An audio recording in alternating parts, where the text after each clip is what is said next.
Good morning. Welcome from the World Economic Forum in Davos. We've got a star-studded panel here today to talk about mass events and massive gains.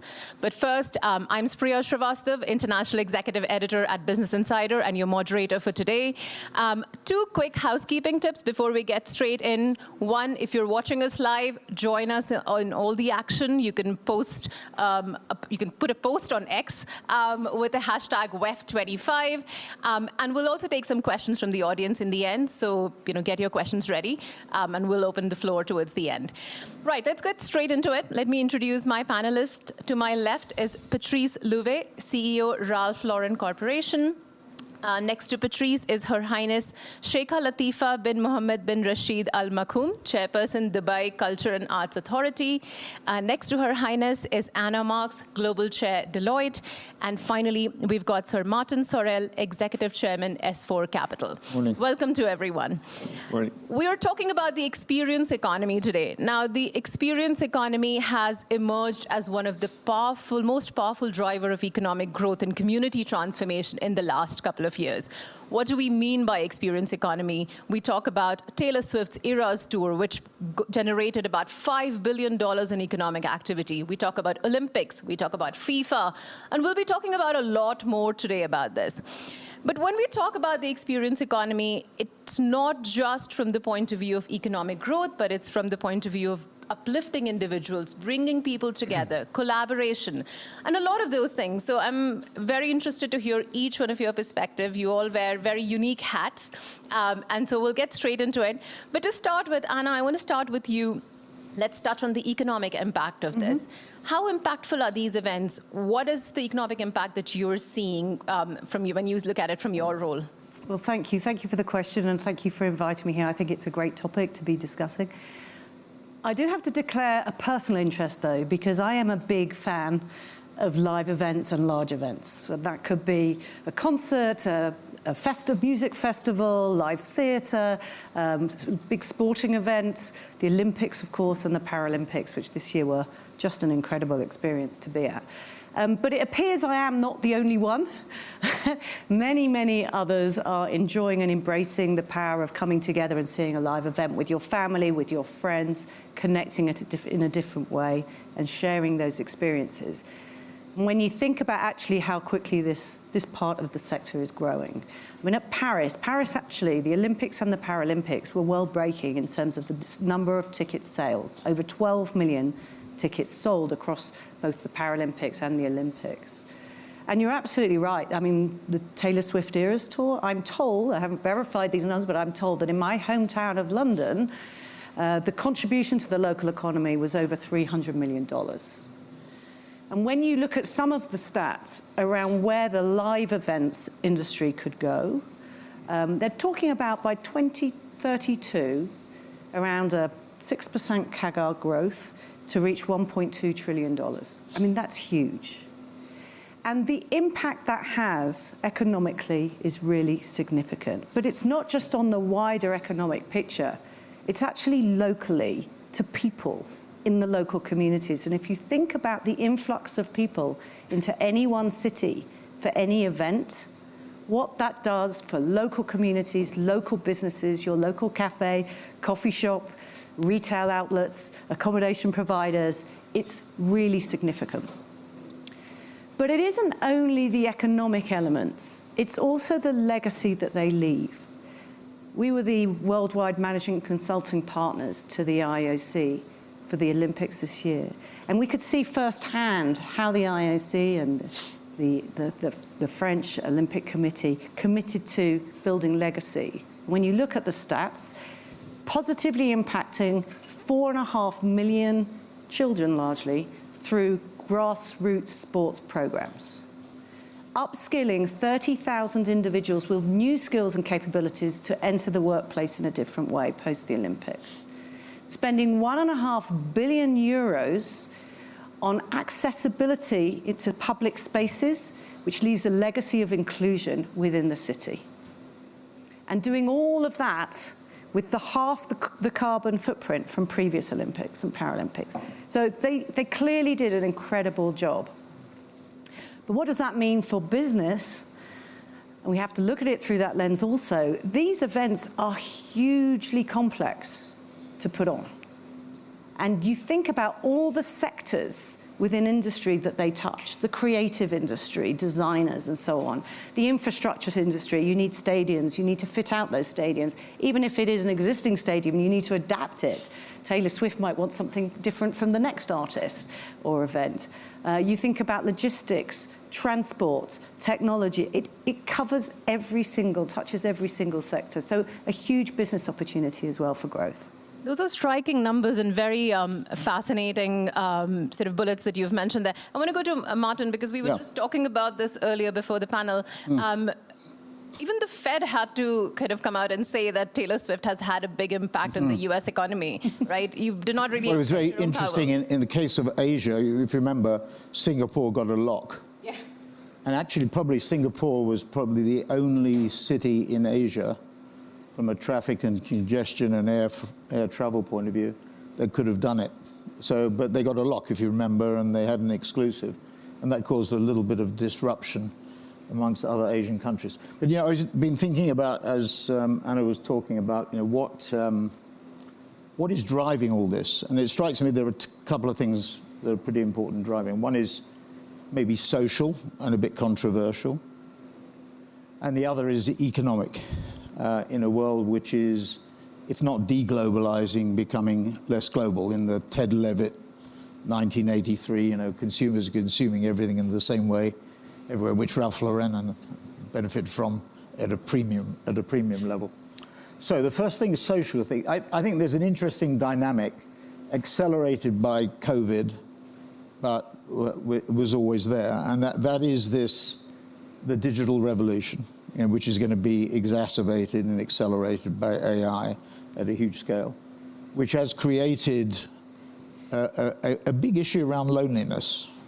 I mean, it's, I was at an event in Zurich on Sunday, and there's a woman there who runs a big commodities firm, Louis Dreyfus, and she has a foundation. She made a big part of her charitable effort to deal with this loneliness issue. And it sounds a little bit esoteric, and maybe a little bit, but it's really there, as you know from Business Insider, loneliness amongst young people.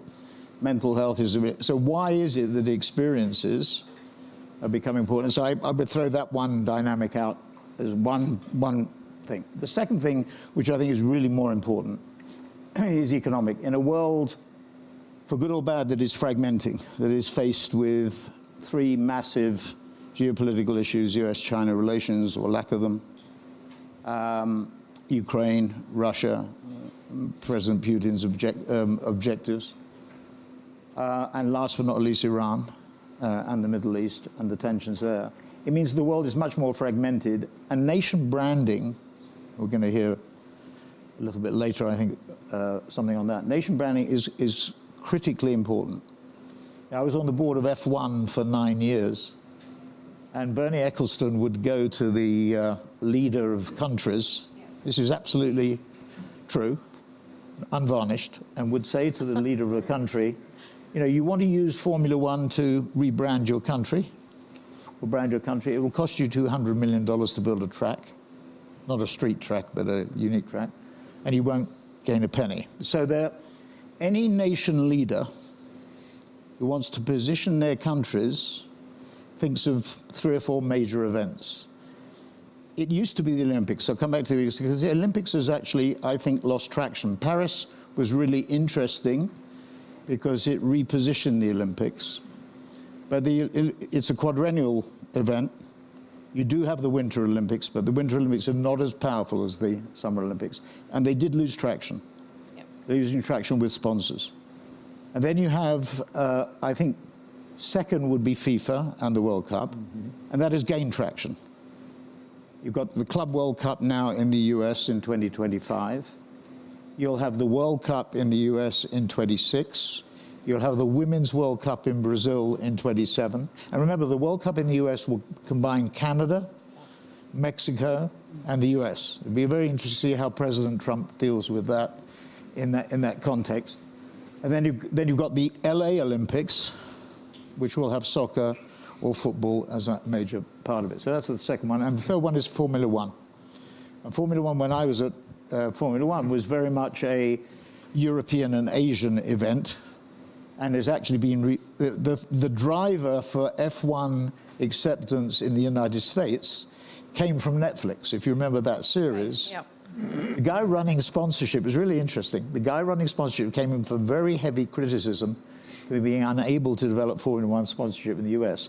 And what triggered the interest was when he engaged Netflix on a series, and that developed the fan base. And now we have, I think it's three Grand Prix in the US. So those events go. But just one final point on it. So if anybody's trying to reposition their countries, and we're going to hear a little bit about the Middle East, what's really interesting about what's happening in the Middle East is we're seeing nation branding on a scale that we've never seen before. Because what's happening in the Middle East is the rulers of the countries in the Middle East are really thinking about not just the sports positioning. It goes much deeper. It's about political, cultural, social positioning of the country. The sort of things that we'll hear. Yeah, I think that's a great point, and I think it's a good opportunity to go to Her Highness now. Yeah. Dubai has really positioned itself as a global cultural hub. When you look at, what's been happening with UAE in terms of leveraging arts and culture to bring communities together to drive economic growth, how do you see it? Could you tell us more about what's been happening? I mean, thank you very much for introducing this part of this segment of the conversation. I just want to say I'm very proud to be sitting at a panel with giants of industry, and thank you for giving me this opportunity.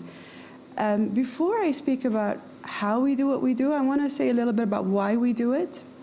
And there is one overarching goal within the government of the UAE, and specifically the government of Dubai, that feeds every strategy we work on and every initiative and every plan. And that is the happiness and the well-being of the people of Dubai and creating a better quality of life for people. Now, when we do what we do, or when we set out to formulate our strategies or our plans, we have two options. The first is to look at what everyone else has done, benchmark against best practices, and achieve what everyone else has achieved already. The second, which is what we opted to do, is to really look at the industry and look at what our people need. And for me specifically, what the creative industry needs. And fill in the gaps as much as possible and create the opportunities and the platforms for the industry to thrive organically. So when you're speaking about culture, culture is a very important part of social fabric. It is the thread that connects communities. It is the thing that formulates your self-identity, creates your values, and it's the thing that really connects people and brings people together. And within the UAE, and specifically Dubai, you have a very interesting social fabric of people from over 180 nations that are living and working in Dubai. And they're living very cohesively within the society.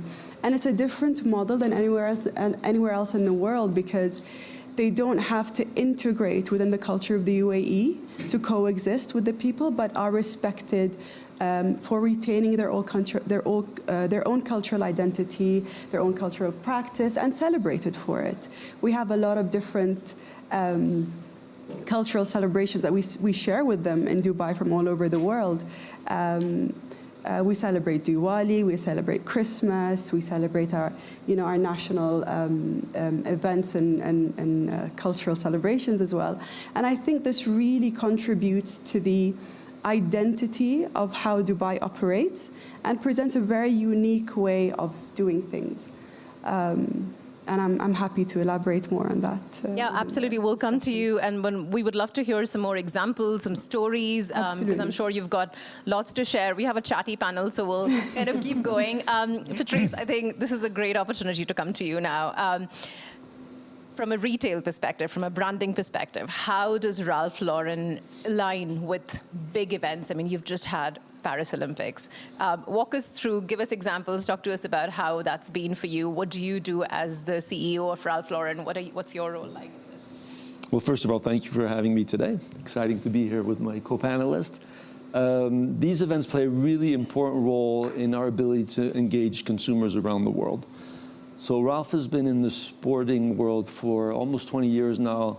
Olympics, US Open, Australian Open that's going on now, Wimbledon, Ryder Cup, PGA, and the list goes on. What really is important for us as we approach these events, one, we can engage with vast generations of consumers, right? In a way that's authentic, in a way that's impactful. And you look at the scale of these events. To Martin's point, a number of them are seeing growing audiences as years go by. So it's an opportunity to connect with a broad range of consumers, from kids to the silent generation. The second point is we're about storytelling, right? Often people think, well, Ralph Lauren is a fashion company. Actually, for Ralph, we're here, we'd say we're not in fashion at all. That's not what we do. What we do is we inspire people to dream, and a big part of that is storytelling. And the sports platform, I think, best fits with Ralph Lauren, actually, although to your point, You didn't Martin. mention polo, by the way. Yeah, oddly enough, we don't do much in polo. But opportunity, you're absolutely right. If you look at the Olympics and these young athletes, I was talking to this young gymnast this summer in Paris, and I asked, she was out getting her Ralph Lauren outfit, and I asked her, when did you start aspiring to be an Olympian? And she said, when I was 4. Wow. Right, and talk about inspiring the dream of a better life. It's a perfect fit with what we stand for. So this is also the lens that we approach these events with, which is not just slap a logo and be part of 100 sponsors, but really use this as a platform to tell authentic stories that inspire our consumers and people around the world. And then the last thing I would say is we view this through the lens of partnership, not sponsorships, right? So when we work with Wimbledon, and we've been working with Wimbledon for 15 years, we work with them on their retail proposition, not just our store, but how they approach retail. We work with them on how they handle hospitality. So there's really a win-win in the way we construct these events. You're seeing a lot of brands in our space starting to lean into sports because I think they see the benefits that the teams have seen at Ralph Lauren over time. And we're going to continue to expand there. The Australian Open going on right now. Very exciting to see. I know we're going to talk about this a little bit later, but how it's not just about what happens in Melbourne or what happens in Australia. These are global platforms now that have incredible reach. There's another social phenomenon there, just to lead into it, which is about shorter working week, AI implications of that, employment, retirement, Right. and leisure, and a belief that more have leisure time. There's one other thing I want to say in relation. There's a very subtle balance between commercialization. You mentioned Wimbledon. Your sponsorship of Wimbledon, not the retail store in the park, but on the court. If you remember, Rolex is on there, Right. so very subtly. IBM is on there, very subtly, because they don't have any branding on center court or the courts. And you dress the umpires, the ball boys, the ball girls, etc. So that. The other flip side of that is what happened in the Olympics in Paris. If you remember, LVMH did an absolutely brilliant film, which I think was a 3-minute introductory film, which basically showed their craftsmen and craftswomen working on premium product. It caused a furore in the Olympic movement because it's the very first time ever that there has been open sponsorship in the context of the Olympics. Because as you know, one of the fundamental principles is that, and you dress the US team. That's right. Yeah. So in some of these sports and some of these activities, the balance is a very subtle one. Yes. And it was very interesting in Paris. It's certainly amongst the purists in the IOC movement overstepped the mark. Which is very interesting. And the consumer sees through that. I think Yes. that's where you have to I think be it's cautious. for consumers to see that there is a trend. There's a lot of hope in the way we've started our chat. It's interesting. It's very interesting to talk. I think one theme that's emerging is collaboration and partnership. These big events need a lot of stakeholders to come together, whether it's the governments or it's the businesses, local communities. How do you bring everyone together? What are the challenges that you're seeing? And I want to throw this question to the panel, so whoever wants to start first. But one of the challenges is bringing all of the stakeholders together. I see Anna, you want to? Yeah, maybe if I can comment on that, and it picks up on your partnership point. But just before I do that, Martin, you raised this point around loneliness and what AI does for loneliness. When you look at some of the research out there around what millennials and Gen Zs want, when they want to spend their money, they make choices, and they actually are telling us they want to spend their money on experiences and not product. And that's a really interesting trend, and I think it's aligned with what you were saying. But I love the way you described the partnership with the sporting events as opposed to sponsorship, because when you just going back to any mass event, whether it's the Olympics or a sporting event or the Rugby World Cup, whatever it is, and you think about the complexity of laying it on, you need everybody to align.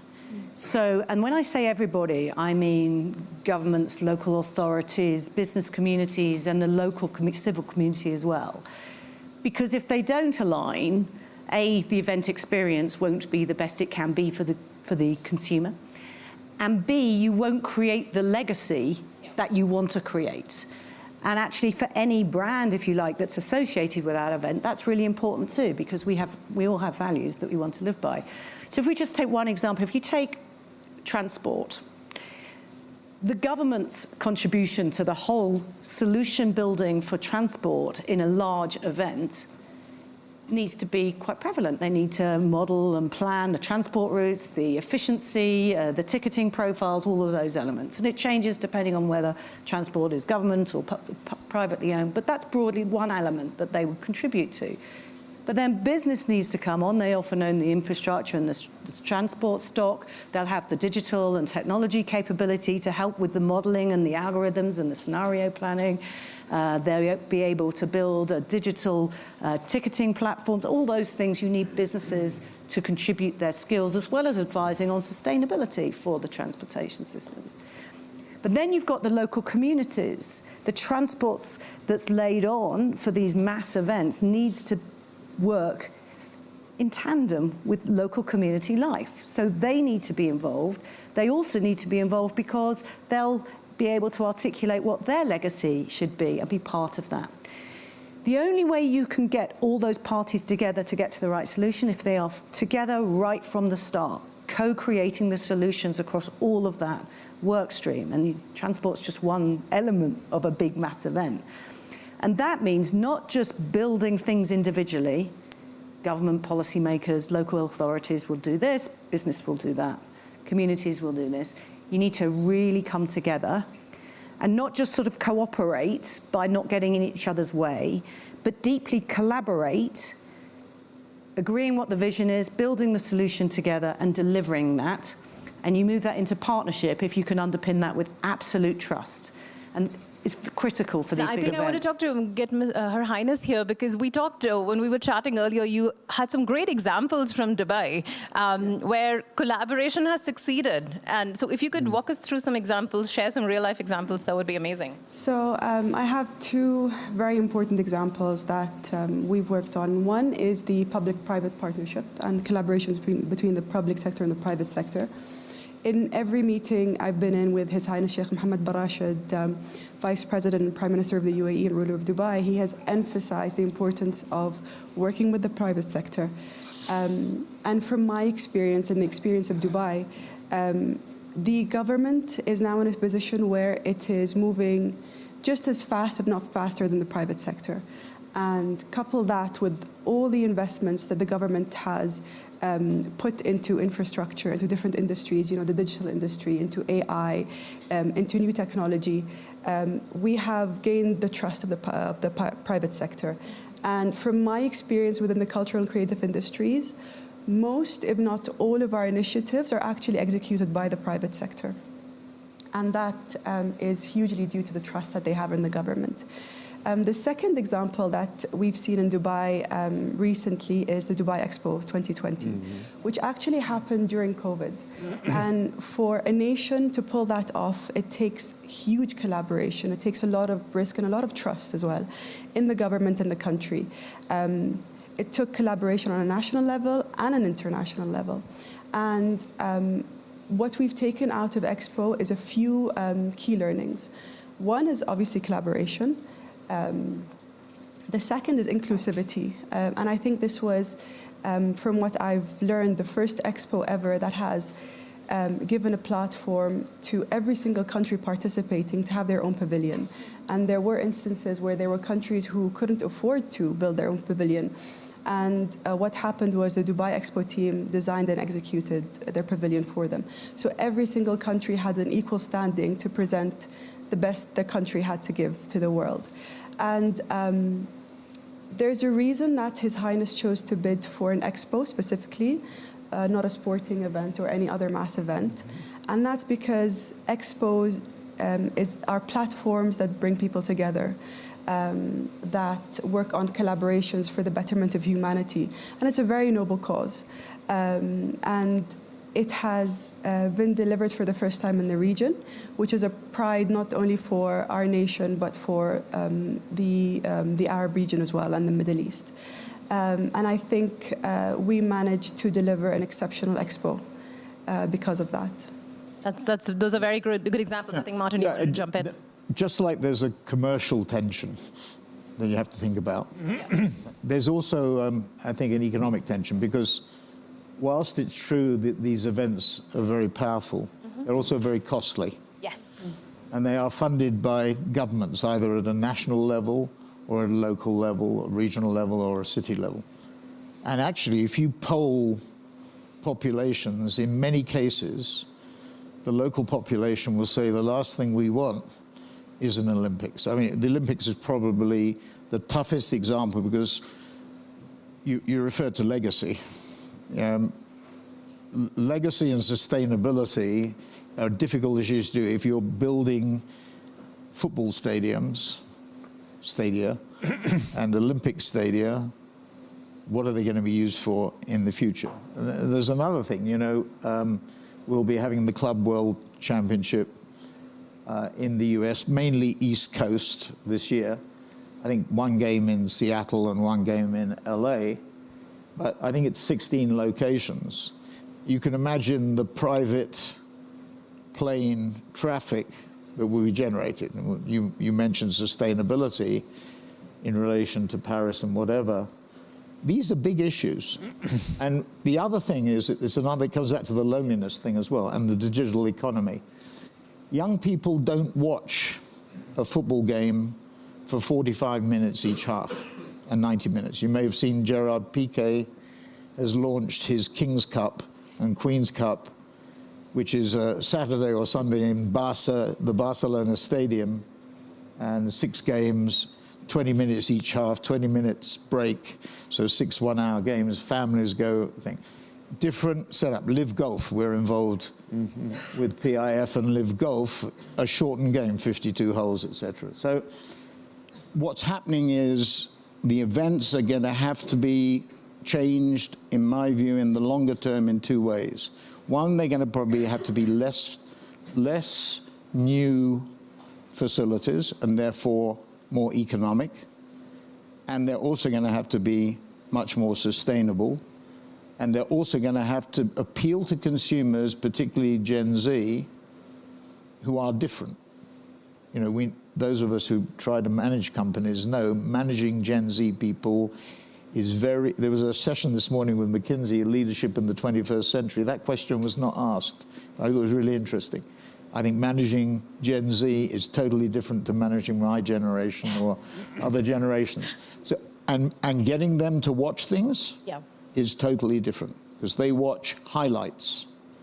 They're not prepared, they're multitasking even when they're watching highlights. So there's a lot of tensions here. It's commercial, it's government, it's social, it's sustainable, and it's around the digital economy as well. That's very interesting. Patrice, did you want to comment on that? I wonder how some of these events can, help local communities. How can we build more sustainability when we're thinking about big experience events? Yeah, I think Martin's point on infrastructure, and I always worry about these beautiful stadiums being built for World Cups or special events, and then what? right? And some of them are in locations that are not necessarily that accessible. There's a counterexample back in the US where people build these infrastructures with retail around it that's alive and kicking 365 days a week. And I think you make better use of the asset that way, but I don't think we're doing that consistently. Certainly sustainability is the top of mind for the younger generation, and it matters, and we need to do it in an authentic way. So that is part of the agenda as we talk to partners for these events is, okay, what's the sustainability angle to our engagement? It ranges from, we have polo shirts that are made from the cans of the tennis balls that are used at the tournaments right now. That's small scale, but it gives you an indication of the type of innovation that I think all the partners are looking to push, make sure sustainability is an area that we're moving forward in this context. Yeah. Can I jump on something that Martin mentioned earlier around belonging and this loneliness factor? Because the reason I think you're seeing success of all these platforms is indeed this deep loneliness that particularly the younger generation is feeling, and this sense of belonging, right? And when you're in that stadium, I got a chance to go see an Arsenal game during Christmas recently. And listen, I'm sure if you polled the population in that stadium, it's quite diverse, but yet there's this sense of belonging, of common passion that just is what people need in today's world, right? And they need hope and optimism and that sense of energy. And that's why I think you're seeing these programs be so successful. Well, just to the point, it's a really interesting point. So in the Club World Championship, we have two Buenos Aires clubs, Boca Juniors and River Plate. And we haven't started, we're involved in it, we haven't started to sell tickets yet, formally. We've already had, I think it's 500,000 tickets sold to Argentinian supporters of Boca Juniors and River Plate. I mean, there's 2 out of 32 clubs that are competing. It's unbelievable. The passion and the connection. Are we reaching a point where there is some sort of a fatigue setting in about these big experience events? In relation to football, no fatigue. and soccer, well, if we keep football aside, what if we keep football aside? There is no fatigue, believe me. Right. This is absolutely huge. I mean, this is very relevant. Right. 4 years of soccer in America. It's not the national sport. It's going to be very interesting at the end of 4 years when we get to LA 28, what position soccer, as the Americans call it, or football as we call it, will have relative to the NFL. Especially with the World Cup in 26. Absolutely. Anna? I'm not sure that there's fatigue, but we heard about the diverse community that live, particularly, say, in Dubai, for example. It is about absolutely understanding the consumer voice. You'll know more about this than I would in my day job. But when we work with organisations around how do you go about getting the pulse of the consumer? What do young generation want? But let's not forget, whilst we know that is one of the drivers, you're absolutely right, I agree with you, Martin, it's not the only driver. You know, us old folk, we also like to go and experience a music concert or a festival or go to an expo and learn. And these things, they're not, I don't think that they are going to expire. I think that they will evolve. I also think, to your point around tensions, I don't know if I would use the word tension. Maybe it's a healthy tension I would use, maybe, because I think that when you're looking at the legacy for any event, expo or sporting event, whatever it is, this is my point around all actors in the ecosystem starting together. And you described it really beautifully around how do you get private and public sector, civil society coming together and saying, how are we going to deal with this event for the benefit of all, so we don't get a white elephant at the end in terms of the stadium because we'll repurpose it around retail or whatever the case may be. So I think we should be excited about this sector personally. That's great. Let's open it up to questions now. Do we have any questions from the audience? If you do, please introduce yourself and tell us who your question is for. Yeah, go for it. Lady over there. Thank you so much. Thank you for this great panel. Mina Al-Arabi from The National. I wanted to ask about the issue of security and safety at mass events. One of the things, I live in the UAE, and one of the things we love is that when we go to mass events, you actually feel quite safe. From small things like petty crime to, of course, bigger, God forbid, challenges. So how much safety comes into thinking, but also what lessons were learned from COVID in terms of also health and safety?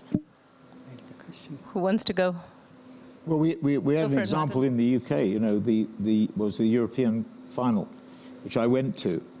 I remember it was on a Wimbledon Sunday. We travelled from the Wimbledon final to Wembley, and you remember there were the riots. In fact, there's a Netflix documentary on it, which I think you can probably stream. It's still on the platform, and it's a fundamental issue. And it's a really interesting question in the sense that there was no retribution in that particular case. You know, the police were out in force, but you know, people broke through barriers who didn't have tickets.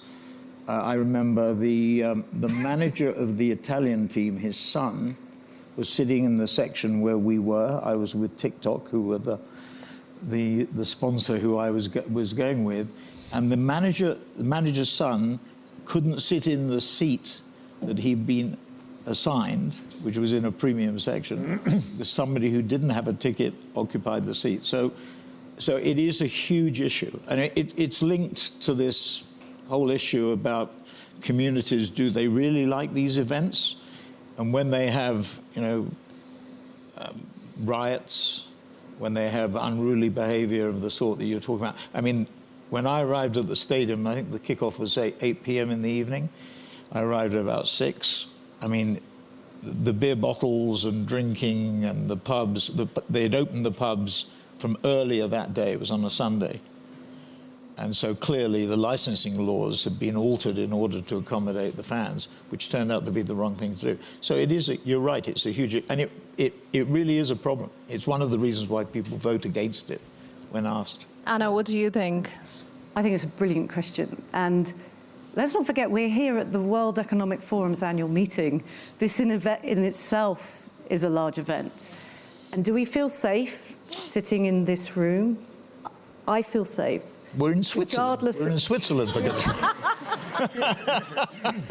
Regardless of everything that's going on in the world outside, in this area, in this environment, we feel safe. And that's partly because we've created that environment between us. We are all here to talk, to collaborate, share ideas, and build that more sustainable and equitable future for all. But also we have big security. Yeah. Is it a pain when you're standing in the queue? Sometimes. But do we like it at the end because we feel safe? Absolutely. What I would say, and again, it goes back to some of the work that we do with organisations, whether it's for events or just organisational aspects, is crisis management. How do you role play? What could go wrong at this event we're about to hold? What would our response be, and how can we prevent it going wrong? So there's an element of deep risk assessment, thinking strategically, articulating those, working through those scenarios. That in itself is a whole big work stream. Yeah. So it's, and I guarantee, well, I can't guarantee, but I expect that at any major event, those conversations are happening. If they're not, they should be well in advance of any event. Her Highness, to her question, sorry, I'll just come back to you, that she feels safe in UAE. Could you tell us how you plan these events? Hello, Mina, first of all. Great question. And just speaking from example, in Dubai, within our events, going back to Expo again, we have many heads of state visiting. There's rigorous security, but also at the same time, there has to be a balance between heavy security and people feeling free and safe to roam around and to experience, this mass event. Again, I think it all comes down to rigorous planning. It comes down to collaborations, locally and internationally, with security from the UAE, international security, and we've seen it happen on the ground with so many delegations coming in, many on a single day as well, and it comes to a lot of foresight, a lot of crisis management, planning, role playing as well. So it does come down to a lot of planning beforehand. Yeah. So planning and collaboration. Yes, there you go. Thank you.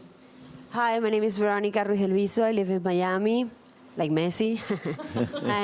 But I'm originally from Venezuela, and I work a lot with brands because I have the owner of a holding company that makes a lot of experience for brands. And my question will be about what is your point of view about phygital? This mix around the real experience and integrate the digital and the streaming experience. For example, Gerard Piqué with the Kings League has created a huge community. Then finally, in big stadiums, that community attend to those events. But also with Taylor Swift concerts, in some point, she tried to include those persons that didn't have the capacity to have access to tickets, and led in some cities to have a digital experience in some points. So I think phygital, it talks about two things. The possibility of be bigger than the venue, and also to be more inclusive. Because if you make an intention to integrate maybe cities or the type of people who don't have the privilege to have access to those tickets, you can integrate them too. So I would love to hear. That's a great question. Digital economy versus experience economy. Martin. So I think it's really interesting. So as we were talking, it's interesting you raised the question. So Gerard Piqué also has the Queen's League. I think he's launched it in Mexico. But so I was thinking as we were talking, AI is going to, we do a lot of personalization at scale, what we call hyper-personalization at scale. So when we do a Netflix campaign or Amazon Prime or Disney Plus or Univision, for a series like Narcos or whatever, we might develop 1.5 million, in theory, different assets. So depending on what your media habits are, what the data is saying about your media habits, and what the first-party data is saying, will serve you with an asset. So it's a highly personalized experience, but it is digital and it is online. When you think about that from the same point of view of the loneliness thing, it drives you to want to have a physical experience as a complement. And I think it's just, I think the bell rings on that you have this increasing pressure to personalize experience digitally in a virtual world, with the metaverse and everything else, and Ray-Ban and, Oculus and whatever. And at the same time, so the thirst for the physical experience is exacerbated, is stimulated by that, and there's a balance there. So, and I think that there's another company that I come across called Bresh. Bresh is originally started in Argentina, interestingly, and it started off with raves, pop raves, music raves, for probably about 50 or 100 people. It's now gone global. And what they do is events, mainly pop music events. They have their own artists, and they pull in, not Taylor Swift, but artists of renown to their events too. And now they're doing events for like 15 or 20,000 people. And we're looking at how we can use, it's a good example at Formula One. Singapore was the first race. You used to have a Sting concert on a Thursday evening, Friday evening before the race on the weekend, and on the Monday after the weekend. So you start to see these live events being built. But Bresh is a really interesting company. You should take a look at it. Martin, I'll have to stop you because we have only 2 minutes. But Anna, you wanted to say something, and then I want to come to you, Patrice. Just in terms of, and I'll be really brief because I can see the clock winding down, all these events want to have a positive impact, a positive social impact. And I think you mentioned this when you were asking the question, inclusivity is really important, and financial exclusivity is perhaps a risk of a feature of some of these events because of the price point. But if I just let's take celebrations at New Year, right? Lots of events all over the world, and I'm at a party with my husband and my younger daughter, and we are watching with a whole load of friends. We're watching the television at midnight, watching the concert and the fireworks, and we're celebrating together, that piece around loneliness. So that's how some of these big events, by using whether it's social media, digital media, or streaming, to build that sense of community. How do you tap into a digital economy and an experience economy? I love your question. It's a core part of our strategy to scale our impact, right? So I'll give you 2 examples. We did a documentary with HBO on Ralph's history, called Very Ralph. We just launched it in China, in Shanghai, about 6 weeks ago. Very few people saw it live, right? But we streamed it. and we had 35 million people watch it at the same time as the hundreds of people watching it in the room. So that's one example. Similar for our fashion shows where people are ready to kill to be in the room, but actually tens of millions watch it when we stream it. And then going back to tennis, we show the tennis games in our stores. So in London, if you can't get into Wimbledon, because you can't get tickets through Martin, you can actually watch our windows. The windows of our One New Bond Street store is actually TV screens where actually people are watching the game. So we make it accessible and available to Any the broader final range. thoughts, Her Highness, before we... I mean, I think you answered your own question, you know, very eloquently. But as we've seen from COVID and the effects of COVID, it's become imperative to include digital strategies with, you know, physical events. And again, like you mentioned, to gain accessibility, inclusivity, that's the main driver from, you know, our work. That's great. Thank you so much to our lovely panelists. Thank you for the questions, and thank you to everyone who's been watching us live. We hope you have a great Davos. Thank you. Thank you. Thank you. Nice job.